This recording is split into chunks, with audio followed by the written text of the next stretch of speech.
College campus में बराबरी लाने के लिए यूजीसी कुछ नए नियम लेकर आया और बस तभी से एक बहुत बड़ा विवाद खड़ा हो गया है। ये नियम जनवरी 2026 में लागू हुए। अब सवाल ये है कि क्या ये वाकई में सुरक्षा दे रहे हैं या फिर एक नए तरह का डर पैदा कर रहे हैं।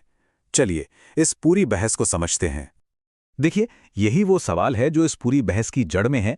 एक तरफ सरकार का मकसद है कैंपस को भेदभाव से पूरी तरह मुक्त बनाना, लेकिन दूसरी तरफ कुछ स्टूडेंट्स को ये चिंता सता रही है कि कहीं बराबरी लाने की इस कोशिश में एक नए किस्म का डर तो नहीं पनप रहा। तो चलिए इस बहस के दोनों पहलुओं को ठीक से देखते हैं। सरकार का पक्ष बिल्कुल साफ है, वो हर छात्र के लिए एक सेफ माहौल बनाना चाहती है।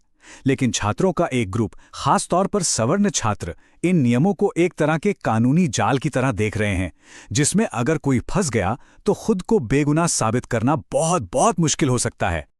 तो सबसे पहले सरकार के नजरिए को समझते हैं। आखिर इन नियमों को लाने के पीछे उनका असली और ऑफिशियल मकसद क्या था। ये सारी कहानी शुरू हुई 13 जनवरी 2026 को, जब नई शिक्षा नीति के तहत इन नियमों को लाया गया। सरकार का कहना था कि कैंपस में भेदभाव की घटनाएं बढ़ रही हैं और पुराने नियम उनसे निपटने के लिए काफी नहीं थे। मतलब एक बड़े बदलाव की जरूरत महसूस की जा रही थी। इन नियमों का जो बताया गया मकसद था वो ये था कि जो स्टूडेंट्स हाशिए पर मौजूद समुदायों से आते हैं, उन्हें एक तरह का सेफ्टी नेट दिया जाए, क्योंकि अक्सर ये देखा जाता है कि सामाजिक दबाव में या किसी डर से पीड़ित छात्र शिकायत करने से भी कतराते हैं। सरकार का लक्ष्य इसी चुप्पी को तोड़ना था। इसके लिए एक बहुत ही सीधा साधा प्रोसेस बनाया गया। कोई भी स्टूडेंट जिसे लगता है कि उसके साथ कुछ गलत हुआ है, वो ऑनलाइन या हेल्पलाइन के जरिए अपनी शिकायत दर्ज करा सकता है, और फिर कॉलेज की जिम्मेदारी है कि वो 15 से 30 दिन के अंदर अंदर उस मामले की जांच करें और उसे सुलझाएं। सुनने में तो ये बहुत ही अच्छा सिस्टम लगता है ना? लेकिन जैसा कहते हैं, हर कहानी के दो पहलू होते हैं। अब जरा सवर्ण छात्रों की चिंताओं पर आते हैं। उनका सबसे बड़ा सवाल ये है कि क्या इन नियमों का गलत इस्तेमाल हो सकता है। इस पूरे विवाद की जो सबसे बड़ी जड़ है ना, वो 2012 और 2026 के नियमों के बीच एक बहुत बड़े फर्क में छिपी है। देखिए, पुराने नियमों में एक तरह का सेफ्टी शील्ड था। मतलब अगर कोई जानबूझकर झूठी शिकायत करता तो उस पर कार्रवाई हो सकती थी। लेकिन नए नियमों से इस सजा को हटा दिया गया है। और बस यही बदलाव डर की असली वजह है। स्टूडेंट्स को इस बात की चिंता है कि जब झूठी शिकायत करने का कोई डर ही नहीं रहेगा, तो क्या इन नियमों को पर्सनल दुश्मनी निकालने या किसी को बेवजह परेशान करने के लिए एक हथियार की तरह इस्तेमाल नहीं किया जाएगा। इन नियमों में एक और दिलचस्प चीज है, इक्विटी स्क्वाड का गठन। ये यूजीसी की बनाई हुई टीमें होंगी जिनका काम होगा कैंपस की सेंसिटिव जगहों जैसे हॉस्टल और कैंटीन पर नजर रखना, ताकि भेदभाव ना हो। अब यहां देखिए, एक ही चीज को देखने के दो एकदम अलग अलग नजरिए हैं। सरकार के लिए ये इक्विटी स्क्वाड एक प्रोटेक्शन टीम है जो कमजोर छात्रों की हिफाजत करेगी। वहीं छात्रों के ग्रुप को ये एक तरह की जासूसी लग रही है। उन्हें डर है कि उनकी आम बातचीत को भी तोड़ मरोड़कर भेदभाव का रंग दिया जा सकता है। और इस डर को और भी ज्यादा बढ़ा देता है कॉलेज प्रशासन पर बना हुआ दबाव। यूजीसी ने साफ कर दिया है कि अगर किसी शिकायत का निपटारा ठीक से नहीं हुआ तो कॉलेज की फंडिंग रोकी जा सकती है या यहां तक कि उसकी मान्यता भी रद्द हो सकती है।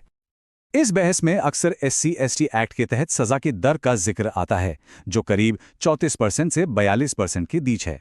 अब इस आंकड़े को सामने रखकर छात्रों की चिंता यह है कि यह दिखाता है कि बहुत से मामले सबूत ना होने की वजह से अदालत में टिक नहीं पाते। इसका यह मतलब बिल्कुल नहीं है कि सारे मामले झूठे होते हैं, लेकिन ये इस बात की तरफ इशारा जरूर करता है कि कुछ बेगुनाह लोग भी लंबी कानूनी लड़ाई में फंस सकते हैं।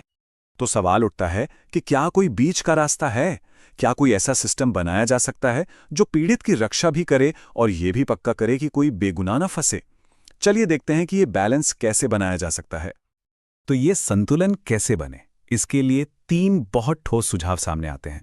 पहला, हर शिकायत की एक शुरुआती जांच हो ताकि पहली नज़र में ही जो झूठे या बेबुनियाद मामले हैं उन्हें हटाया जा सके। दूसरा, हर कैंपस में एक इंडिपेंडेंट रिव्यू पैनल बने जिसमें रिटायर्ड जज जैसे बाहरी लोग हों ताकि जांच निष्पक्ष हो। और तीसरा, जांच कमेटियों में सिर्फ ऐसे लोगों को रखा जाए जिनका कोई पॉलिटिकल झुकाव ना हो और जो सिर्फ सबूतों और तथ्यों के आधार पर फैसला करें। तो देखिए, सबसे जरूरी बात यह समझनी है कि बहस नियमों को खत्म करने की है ही नहीं। बहस इस बात की है कि इन नियमों को और बेहतर और ज्यादा मजबूत कैसे बनाया जाए ताकि ये सुरक्षा दें, डर नहीं। आखिर में ये पूरी बहस हमें न्याय के असली मतलब पर सोचने के लिए मजबूर करती है। क्या असली न्याय का मतलब है कि एक पक्ष को दूसरे पर ताकत दे दी जाए? नहीं, असली न्याय तो वो है जो सबके लिए बराबर हो। एक ऐसा सिस्टम जो पीड़ितों को इंसाफ तो दिलाए, लेकिन साथ ही ये भी पक्का करे कि किसी भी बेगुनाह को बिना वजह सजा ना मिले। और हम इस चर्चा को इसी एक सवाल के साथ खत्म करते हैं। क्या एक ग्रुप के डर को खत्म करने के लिए दूसरे ग्रुप के मन में डर पैदा कर देना सही है? असली चुनौती तो एक ऐसा माहौल बनाने की है जहां हर स्टूडेंट बिना किसी डर के अपनी काबिलियत का पूरा इस्तेमाल कर सके।